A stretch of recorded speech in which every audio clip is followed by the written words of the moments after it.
месец, всичко пада от ръцете ми. Звънят телефони, сякаш търся старите ми грешки. Пиша, трия, викам, думите ми се разпадат. Казвам едно, а излиза, че пак те наранявам. Ретроградно ми е, сякаш всичко ходи наобратно. Всеки път, щом тръгна напред, се връщам в най-лошото начало. Ретроградно ми е, и дните ми стоят на криво.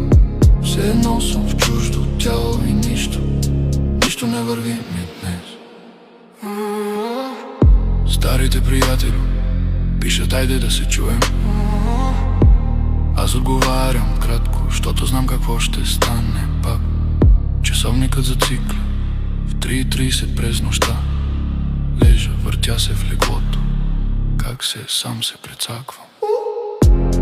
Ретроградно ми е, сякаш всичко ходи наобратно.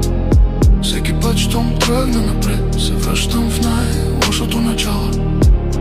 Ретроградно ми е, и дните ми стоят на криво.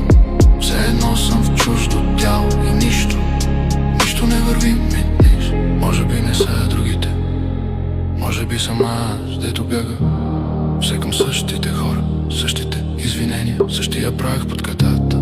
И като спре да е гадно, дали аз ще спра да бягам, или пак ще намеря друга причина да не ставам. Ретроградно ми е, сякаш всичко ходи наобратно.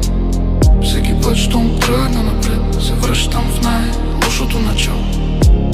Ретроградно ми е, и дните ми стоят на